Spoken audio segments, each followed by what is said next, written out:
Hello दोस्तों, आज के इस वीडियो में मैं अपने BTech final year project red mind के एपीआई मॉड्यूल के कोड के बारे में बात करने जा रहा हूँ।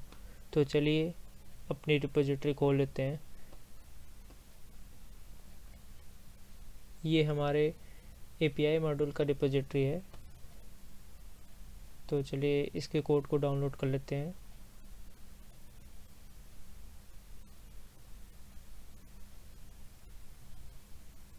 इसको एक्सट्रैक्ट कर लेते हैं।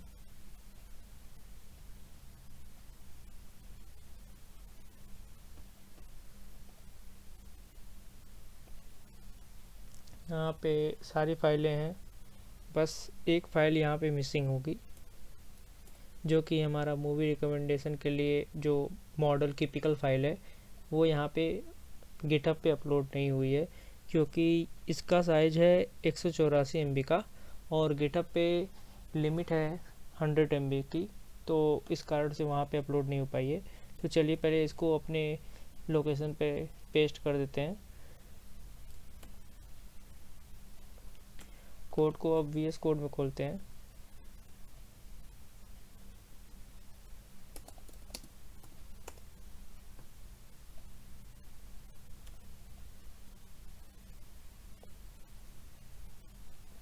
तो सबसे पहले मैं इस फाइल को आपको दिखाना चाहता हूँ, data_p1.csv। इसमें सारे मूवीज़ का डेटा है।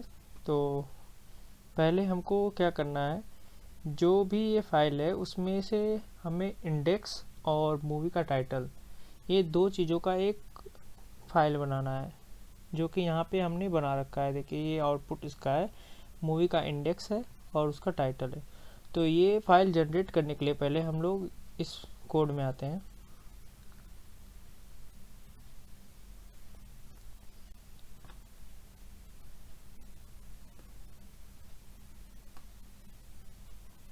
तो देखिए ये वही डेटा फ्रेम है जिसमें हमने ये डेटा वन वाला जो है डेटा P1 वाला फाइल रीड करके यहाँ पे डेटा फ्रेम में स्टोर किया है। तो अब यहाँ पे सारी मूवी का पूरा डेटा है। तो हमें क्या करना है, बस ये इंडेक्स वाला कॉलम और ये मूवी का टाइटल, ये दो कॉलम का एक नया डेटा फ्रेम बनाना है और उसको सेव कर लेना है एज ए CSV फाइल। तो हम लोगों ने क्या किया, उस डेटा फ्रेम के लिए न्यू डेटा फ्रेम एक बनाया, एक एम्प्टी डेटा फ्रेम। उसमें इंडेक्स वाले में उस डेटा फ्रेम का इंडेक्स वाला कॉलम असाइन कर दिया है और मूवी टाइटल में मूवी टाइटल का कॉलम असाइन कर दिया है। उसके बाद हमारी जो डेटा फ्रेम बनी है उसमें इंडेक्स है और मूवी का टाइटल है, और हमें यही दोनों चीज़ें चाहिए थी। तो हम लोगों ने फिर उसको 2CSV मेथड से और एक CSV फाइल में स्टोर कर लिया है, जो कि ये है। यही हमारा आउटपुट था। तो अब चलिए यहाँ पे हम पहले फ्लास्क के मेन फाइल में आ जाते हैं। यहाँ पे हम लोगों ने फ्लास्क और रेंडर टेम्पलेट रेंडर करने के लिए, बेसिकली HTML फाइल को रेंडर करने के लिए यहाँ पे रेंडर टेम्पलेट को इंपोर्ट किया है, और जेसन में रिस्पांस देने के लिए हम लोगों ने जेसनफाई यूज किया है। तो ताकि हम लोग जो भी पाइथन के ऑब्जेक्ट हैं उनको जेसन ऑब्जेक्ट में कन्वर्ट करके हम रिटर्न कर दें या फिर रिस्पांस दे दें उसको। उसके बाद हम लोगों ने पांडास यूज किया है, तो पांडास को इंपोर्ट किया है। उसके बाद वो पिकल फाइल को रीड करने के लिए, लोड करने के लिए हम लोगों ने पिकल मॉड्यूल को भी इंपोर्ट कर लिया है। तो ये फ्लास्क का बेसिक सा ये ऐप का वो सिंटैक्स है वो हमने रखा है। उसके बाद हमने यहाँ पे एक होम पेज बनाया है, जो मैं अभी रुकी, पहले मैं सर्वर को रन कर लेता हूँ। अभी हम लोग कहाँ हैं, हाँ इसी, ठीक, python main.py हमारा सर्वर रन हो गया है। तो चलिए इसको पहले इसका आउटपुट हम देखते हैं। ये देखिए ये हमारा जो होस्ट है वो पेज है, ये हेरोकू पे होस्ट है फ्लास्क ऐप, और ये हमारा ऑफलाइन सर्वर पे चल रहा है। तो देखिए ये लोकल होस्ट और 5000 पोर्ट पे चल रहा है। तो अब ये है कि ये जो पेज आ रहा है वो इस राउटर से आ रहा है, यहाँ पे ये राउटर लगा है कि स्लैश पे, यानी हमारे डोमेन के बाद जो भी अगर हम स्लैश लगाते हैं तो जिस पेज पे डायरेक्ट हो रहा है डायरेक्ट, उस पेज पे जो भी दिख रहा है आपको वो इस फंक्शन की वजह से आ रहा है। इस फंक्शन में क्या लिखा गया है, render template index dot HTML। तो पहले मैं यहाँ पे स्ट्रक्चर समझा देता हूँ फाइल का क्या है। स्टैटिक फाइल में वो सारी फाइलें हैं जो स्टैटिक हैं, मतलब कि हमारी CSS की फाइलें, इमेज की फाइलें और जावास्क्रिप्ट की फाइल। तो CSS में हम लोगों ने पहले बूटस्ट्रैप यूज कर रखा है ताकि हमारा ये जो पूरा वेब पेज है वो रिस्पॉन्सिव हो। तो जैसे कि ये मोबाइल में अलग तरीके से दिखे और ये पूरा पेज रिस्पॉन्सिव है, इसलिए बूटस्ट्रैप यूज किया है। तो बूटस्ट्रैप की हमने फाइलें यहाँ पे रख दी है CSS की। और उसके बाद हम लोगों ने फॉन्ट ऑसम का कुछ आइकन यूज किया है, जैसे कि हम लोगों ने यहाँ पे यूज किया है ये आइकन, और हमारे फुटर में भी ये सारे आइकन है, ये फॉन्ट ऑसम के आइकन है। तो उसके लिए फॉन्ट ऑसम का CSS भी हमने यहाँ पे रखा है और अपना खुद का कस्टम CSS लिखा है कुछ, तो वो style.css में है। और उसके बाद हमने इमेज की एक फ़ाइल बनाई है, उसमें इमेज सारे रखे हुए हैं, जो भी इमेज हमारे इस प्रोजेक्ट में यूज़ हो रहे हैं। और जावास्क्रिप्ट में हमने ये फॉन्ट ऑसम का जावास्क्रिप्ट, बूटस्ट्रैप का जावास्क्रिप्ट और बूटस्ट्रैप jQuery और Popper.js भी यूज करता है, तो उन दोनों को भी हम लोगों ने यहाँ पे रख लिया है। तो अब इसके बाद स्टैटिक फोल्डर के बाद हमारा अगला फोल्डर है टेम्पलेट फोल्डर। इसमें सारे टेम्पलेट हैं, यानी कि HTML की फाइलें हैं। तो हमने पहले एक बेस HTML बनाया है।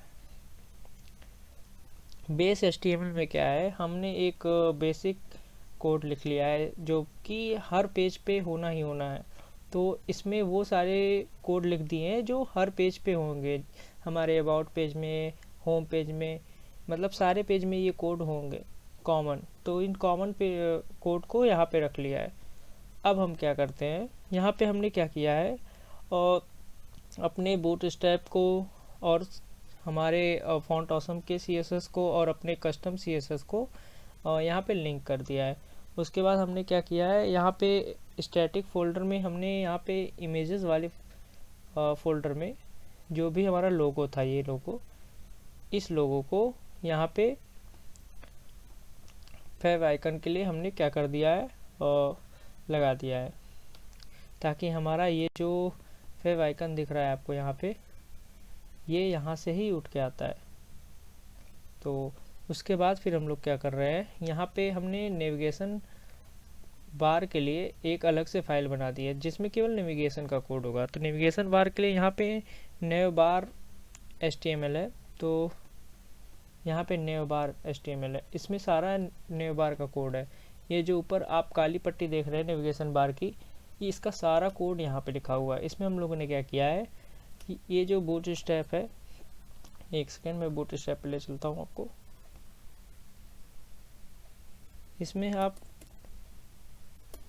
नेव बार सर्च करते हैं,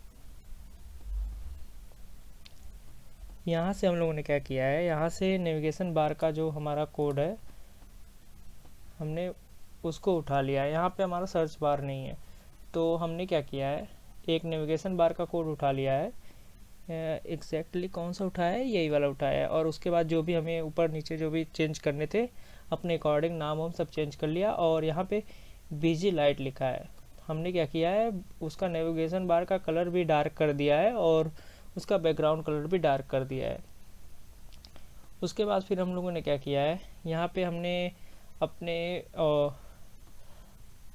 जो हमारा ये जो टाइटल दिख रहा है हमारे प्रोजेक्ट का, इस पर क्लिक होने पे कहाँ जाना है उसका वो लिख दिया है URL। तो इस एंकर टैग में हमने उसका URL लिख रखा है। उसके बाद फिर क्या है, उसके बाद हमने होम पेज रखा है, होम पेज का जो भी URL है वो रखा है। होम पेज क्योंकि हमारा जेंगो वाला है, उस पर वो रिडायरेक्ट करेगा, क्योंकि हमारा होम पेज जो है वो जेंगो वाले पे है। जैसे कि हमारा ये अभी फ्लास्क वाला है, यहाँ पे इसका जो URL है इसमें API है, लेकिन अगर हम होम पे जाते हैं तो हमारा URL चेंज हो जाता है, क्योंकि ये जेंगो ऐप है। तो जेंगो का सर्वर अलग है और फ्लास्क का सर्वर अलग है। तो इसलिए होम पेज पे हम लोग जेंगो वाले सर्वर पे रिडायरेक्ट करेंगे। उसके बाद फिर क्या है, उसके बाद हमने एक एडमिन पैनल का बनाया है, ये भी जेंगो वाले ऐप का एडमिन पैनल पे जाएगा। और अबाउट का पेज बनाया है, ये भी जेंगो से सर्व हो रहा है। और ये हमारा नेविगेशन बार का कोड था। उसके बाद फिर हमारा है एक फुटर का कोड। फुटर में हमने एक कंटेनर फ्लूइड ले लिया है कंटेनर। उसके बाद हमने पैडिंग 0 दे दी है सब तरफ से। उसके बाद हमने टेक्स्ट वाइट रखा है, बैकग्राउंड डार्क रखा है, ताकि हमारा ये जो फुटर है उसका बैकग्राउंड डार्क हो और जो हमारा टेक्स्ट है और आइकन है उसका कलर वाइट हो, इसलिए टेक्स्ट वाइट रख दिया है। उसके बाद हमने ये 3 आइकन लगाए हैं और एंकर टैग के अंदर पहला है हमारा यूट्यूब का, जो कि आपको यहाँ पे दिख रहा है यूट्यूब का, ये यूट्यूब का है। फिर हमारा गिटहब का है, लिंक्डइन का है। तो ऐसे करके मैंने सारे रखे हैं। और उसके बाद एंकर टैग में उसका वो जो भी यूआरएल है वो रखा है और टारगेट ब्लैंक रखा है। ब्लैंक इसलिए रखा है ताकि हम इस पर क्लिक करें तो वो नए टैब में खुले, वो सेम टैब में ना खुल जाए। तो ये हमारा बेसिक सा फुटर का कोड था। उसके बाद फिर हमारा मेन है, पहले हम बेस में कंप्लीट कर लेते हैं। तो हमने ये क्या किया है, ऐसे ही जैसे नेवबार को यहाँ पे इंपोर्ट किया था वैसे यहाँ पे नीचे फुटर को भी इंपोर्ट किया है। उसके बाद ये सारी CSS फाइलें जो हमारे यहाँ पे जावास्क्रिप्ट की फाइलें थी उसको भी यहाँ पे इंक्लूड कर दिया है। उसके बाद फिर क्या है, उसके बाद हमने यहाँ पे एक होम पेज के लिए index.html बनाया है, जिसके लिए यहाँ पे एक कंटेनर फ्लूइड रखा है। कंटेनर फ्लूइड ग्रिड सिस्टम है बूटस्ट्रैप का, उसका यूज किया है। उसमें कंटेनर फ्लूइड और कंटेनर होता है। कंटेनर फ्लूइड पूरे विड्थ का होता है, पूरे डिवाइस के विड्थ में पूरा होता है। उसके अंदर हमने एक ब्लॉक बनाया है, ब्लॉक कंटेंट। अब हम कंटेंट ब्लॉक में जो भी रखेंगे वो हमारा फुटर और नेवबार के बीच का होगा। तो ये अभी जो दिख रहा है ये हमारा फुटर और नेवबार के बीच में है। तो ये जो कंटेंट है, कंटेंट वाला ब्लॉक, ये हमारे HTML वाले पेज में हमने पहले क्या किया है, एक्सटेंड कर दिया है base.html। तो ये base.html पूरा आ जाएगा। उसके बाद उसके अंदर हमने कंटेंट ब्लॉक में अपना ये मेन पेज का जो बीच का ये जो पार्ट आपको दिख रहा है उसका कोड रख दिया है। तो उसमें क्या है, उसमें हमने एक कंटेनर बनाया है पहले। उस कंटेनर के अंदर हमने एक रो बनाया है जिसमें हमने एक बूटस्ट्रैप का अलर्ट रखा है। उस अलर्ट में हमारा टेक्स्ट है कि ये वाला टेक्स्ट, और उसका डेंजर है कलर, तो इसलिए थोड़ा रेड दिख रहा है। उसके अलावा फिर हमने क्या किया है, एक दूसरा रो बनाया है जिसमें एक इमेज रखी है, और वो इमेज हमारा ये स्टैटिक वाले फोल्डर में इमेज वाले फोल्डर से उठ के आ रही है। पहला है हमारा रिकमेंडेशन। तो ये रिकमेंडेशन वाला जो है वो ये वाला इमेज है जो आपको यहाँ पे शो हो रही है। उसके बाद हमारा दूसरा इमेज इसी तरह है, इधर नीचे दूसरा इमेज ये है रिव्यू वाला जो यहाँ पे है।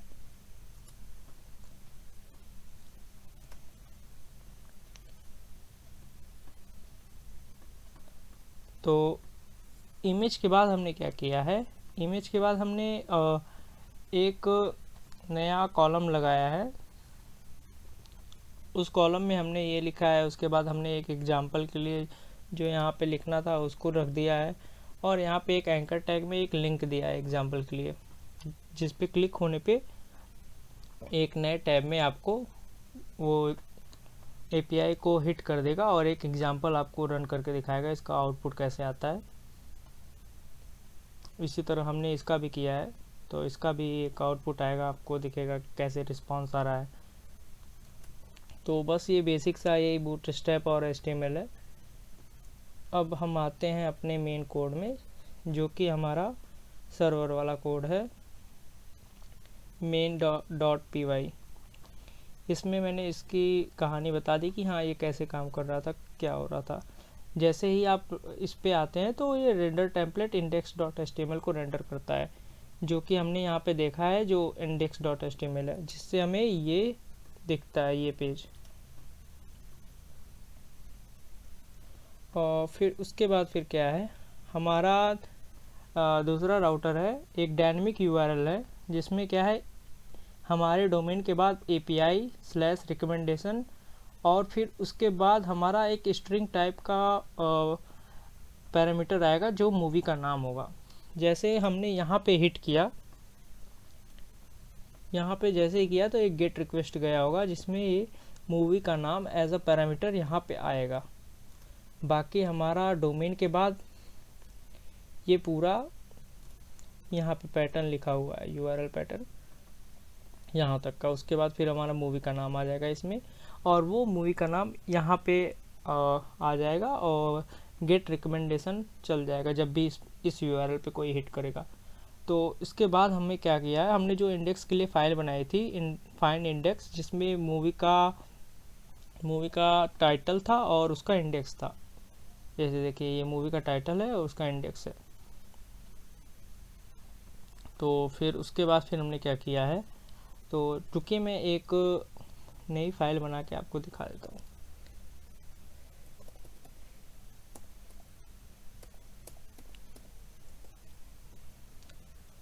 पहले हम लोगों ने क्या किया है, यहाँ पे पांडास और पिकल को इंपोर्ट किया है।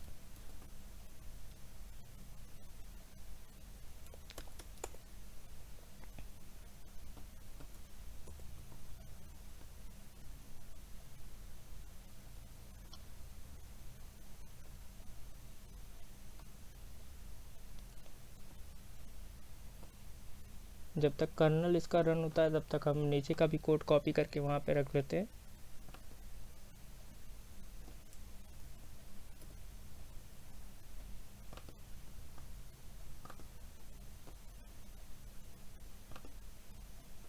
ठीक है, हमने पांडास को इंपोर्ट कर लिया था। उसके बाद हमने CSV फाइल रीड की। हम पहले दिखा देते हैं कि CSV फाइल में क्या था। देखिए इसमें एक इंडेक्स वाला कॉलम है और दूसरा है मूवी वाला कॉलम जो हमने बनाया था। उसके बाद फिर हम क्या कर रहे हैं,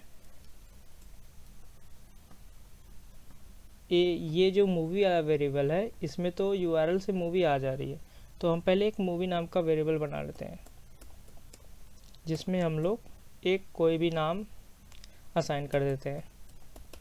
ठीक, सपोज हमने यहाँ पे एलियंस असाइन कर दिया है। उसके बाद हम क्या करते हैं, ये कोड लिखते हैं, ये वाला लाइन। ये लाइन क्या करता है, जो भी मूवी यहाँ पे पास हुई है उसको इस फाइल में से, जो हमने ये फाइल हमने रीड की है उसका जो डेटा फ्रेम बना है उसमें खोजता है कि वो मूवी किस इंडेक्स पे है। जिस इंडेक्स पे है वो इंडेक्स रिटर्न करेगा। जैसे देखिए अब इंडेक्स में क्या है मैं प्रिंट करके दिखाता हूँ। जैसे ये मूवी हमारे इस इंडेक्स पे है। अगर हम यहाँ पे df.ilog कर देते हैं इस इंडेक्स को, तो देखिए इसमें एलियंस है, मतलब ये इस मूवी का इंडेक्स यही है। तो ये इंडेक्स बस निकाला गया है उस मूवी का। उसके बाद हम क्या करते हैं, हमारी ये वाली जो फाइल है, ये फाइल पिकल फाइल जो रिकमेंडेशन सिस्टम के लिए हम लोग ने बनाया था ML मॉडल, उसकी पिकल फाइल, उस पिकल फाइल को हम लोग रीड करते हैं। वो फाइल हमारी रीड हो गई। अब उसका मॉडल हमारा इस लोड मॉडल वाले वेरिएबल में है।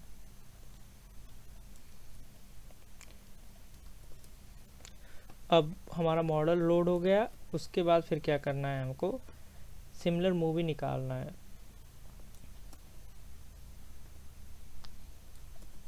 तो जो भी हमारा मॉडल था उसमें देखिए, पहले मैं दिखा रहा हूँ लोड मॉडल में क्या है।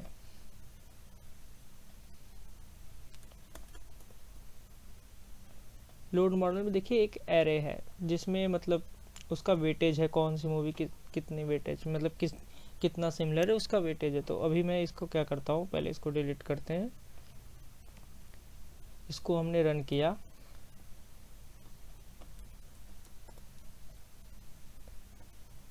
एक सेकेंड, ये लाइन नहीं चली थी, ठीक है। देखिए वो हमने दिखाया था कि लोड मॉडल में वेटेज है, तो वेटेज हमारा दूसरे नंबर पे है। हमने इन्यूमरेट लगाया। इन्यूमरेट क्या करता है, उसके साथ एक इंडेक्स के लिए नंबर भी देता है। तो ये 0 से लेके जितना तक जाएगा वो उतना नंबर देता जाएगा। तो इन्यूमरेट में दिखा देता हूँ क्या करता है, एक सेकेंड। जैसे हमारा एक लिस्ट है, लिस्ट में मान लीजिए 2 3 4 वैल्यू हैं। तो हम यहाँ पे लिस्ट को हम मान लीजिए इसमें असाइन कर देते हैं। लिस्ट पे एक लूप चलाता हूँ मैं।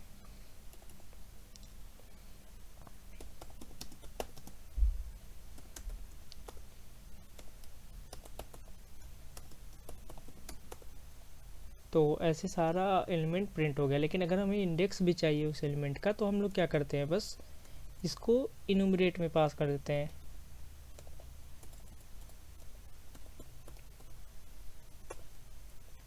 और यहाँ पे एक और वेरिएबल बना लेते हैं इंडेक्स के लिए।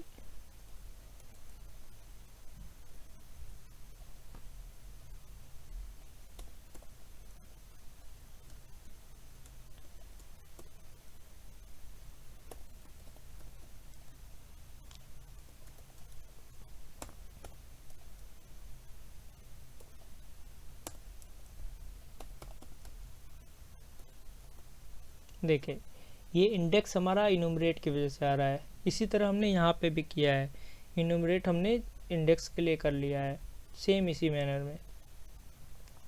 तो अब हमारे पास क्या है, एक लिस्ट है जिसमें मूवी का कितना वो सिमिलर है उस मूवी से, उसका वेटेज है। और दूसरा क्या है, हमारा इंडेक्स है।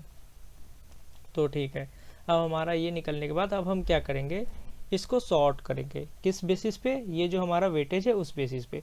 जो हमारा सबसे ज़्यादा वेटेज वाला हो वो सबसे पहले ऊपर आए। तो अब हम सॉर्ट करते हैं। ये लाइन सॉर्ट करने के लिए लिखी गई है। इसमें हम लोगों ने कुछ किया नहीं है, बस ये किया है कि एक लैम्डा फंक्शन हमने बना दिया है जो कि सॉर्टेड में किसके अकॉर्डिंग सॉर्ट हो, उसके लिए हम लोगों ने क्या किया है। जैसे कि अगर ये हमारी उठ के आती है तो ये लैम्डा में पास होगा, और उसका जो पहला वाला इंडेक्स है, मतलब कि ये 0 इंडेक्स होगा, ये पहला इंडेक्स है, तो पहले इंडेक्स के अकॉर्डिंग सॉर्ट होगा। और रिवर्स हमने ट्रू कर दिया है ताकि सबसे ज़्यादा वाली वैल्यू सबसे पहले आए। तो अब हम इसको प्रिंट करके देखते हैं कि सॉर्टेड मूवीज़ में क्या है। सॉर्टेड सिमिलर मूवीज़, देखिए इसमें वेटेज जो सबसे ज़्यादा था वो सबसे पहले आया। पहले क्या हो रहा था, पहले हमारा क्या था, पहले ऐसा था, लेकिन हमने इसको सॉर्ट कर दिया। सॉर्ट होने के बाद जो सबसे ज़्यादा वेटेज वाली मूवी होगी वो यहाँ पे सबसे ऊपर आएगी। तो अब हमारा क्या है, एक बार हमने कर लिया ये, हमने एक छोटा सा फंक्शन लिखा है। ये फंक्शन किस लिए लिखा है, देखिए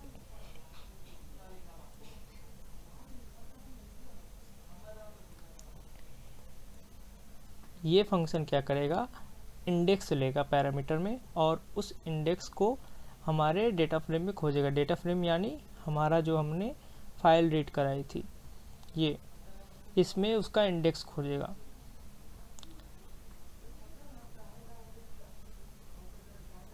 और इंडेक्स खोजने के बाद क्या करेगा, इंडेक्स जैसे उसको मिल जाएगा तो उसका जो टाइटल होगा वो हम लोग निकाल लेंगे, उस टाइटल को रिटर्न कर देगा बस। अब हम एक एम्प्टी लिस्ट बनाते हैं और नीचे का कोड मैं चला के दिखाता हूँ आपको। इस कोड में क्या किया गया है, इसमें यहाँ पे एक एम्प्टी लिस्ट बनाया गया है जिसमें सारी सिमिलर मूवी का टाइटल अपेंड करते जाएंगे हम लोग। सॉर्टेड सिमिलर मूवी में हमने लूप चलाया, और वो लूप कितनी बार चले, बस हम केवल 15 मूवी रखना चाहते हैं कि 15 सिमिलर मूवी मिल जाए, बस उससे ज़्यादा हमको भी नहीं चाहिए। तो हम लोगों ने क्या किया, हर जो भी मूवी सिमिलर थी उस सिमिलर मूवी के इसमें सॉर्टेड सिमिलर मूवी में क्या था, सॉर्टेड सिमिलर मूवी में यही वाली वैल्यू थी कि इसमें एक लिस्ट था जिसमें ये टुपल था, जिसमें पहले पे इंडेक्स था और दूसरे पे उसका वेटेज था।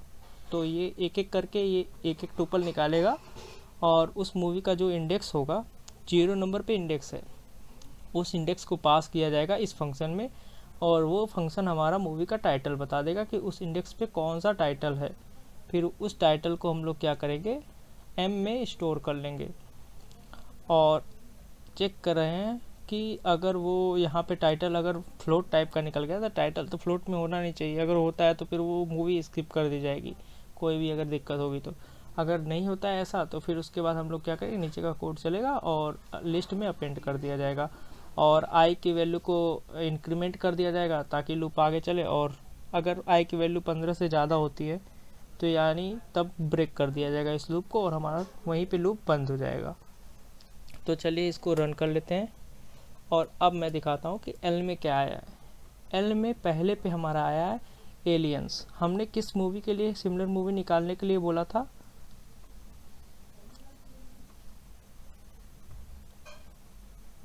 हमने इसी मूवी के लिए निकाला था। तो सबसे पहले पे क्या आ रहा है, पहले इंडेक्स पे हमारा वही आ रहा है, तो इसीलिए हमने क्या किया, जेसन में इसको पार्स करने के जेसन में कन्वर्ट करने से पहले हमने इसको 1 से चला दिया ताकि हमारा जो सेम जिस मूवी के लिए हुआ है सिमिलर मूवी सर्च, उसी मूवी को पहले ना रखाए, उसको हटा दे। तो उसके बाद जो रिज़ल्ट आता है उस रिज़ल्ट को हम लोग जेसन में कन्वर्ट करके रिटर्न कर देंगे, जिस वजह से क्या होगा, ये जो हमारा जो रिस्पांस दिख रहा है, जैसे कि यहाँ पे अगर हम करते हैं, जैसे यहाँ पे हम गेट रिक्वेस्ट करते हैं तो ये जाता है सीधे यहाँ पे, और यहाँ पे मूवी वाले में मूवी का जो पैरामीटर पास हुआ है वो ये यहाँ से उठ के आ जाता है यहाँ पे और ये इसमें चला आता है। फिर उसके बाद जो सारी चीज़ें मैंने बताई वो सब काम होता है। उसके बाद फिर क्या होता है, सिमिलर मूवी की बनता है और उसके बाद वो जो लिस्ट है हमारा सिमिलर मूवी का वो यहाँ पे दिखता है, तो जिससे हमारा सिमिलर मूवी की होता है और वो जो लिस्ट है मूवी का वो यहाँ पे आ जाता है।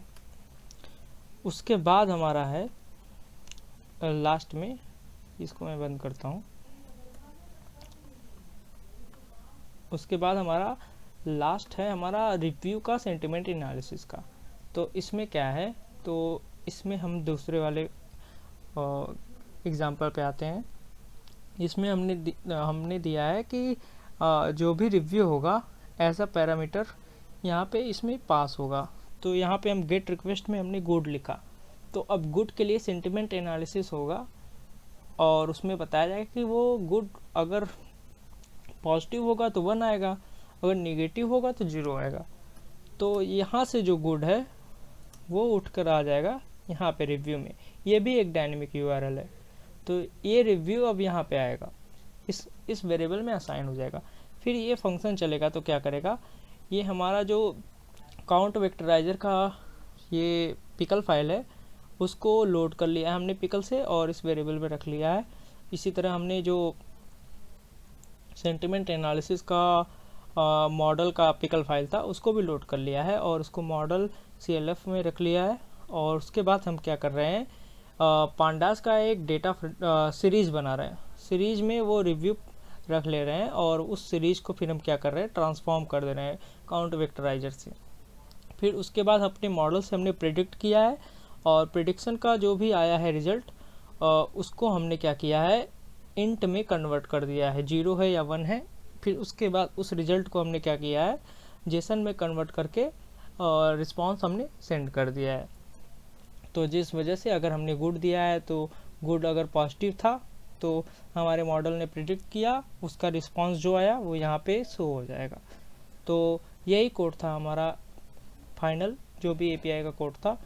और बाकी ये requirement.txt में जो पैकेजेस जो हैं पाइथन के वो हमने यहाँ पे लिस्ट कर दिया है। उसके अलावा हमने git ignore में अपना जो रिकमेंडेशन वाला पिकल फाइल था उसको मेंशन कर दिया है ताकि हमारा गिटहब पे अपलोड होते समय कोई भी एरर ना आए, क्योंकि ये जो फाइल है वो हमने बताया है कि ये बहुत बड़ी फाइल है, इसका साइज़ ही हमारा 184 MB का है और गिटहब पे 100 MB से ऊपर का फाइल अपलोड नहीं हो रहा था। तो हमने इसको गेट इग्नोर में रख दिया ताकि ये ट्रैक ना हो। और उसके बाद फिर बस यही सब कोड था।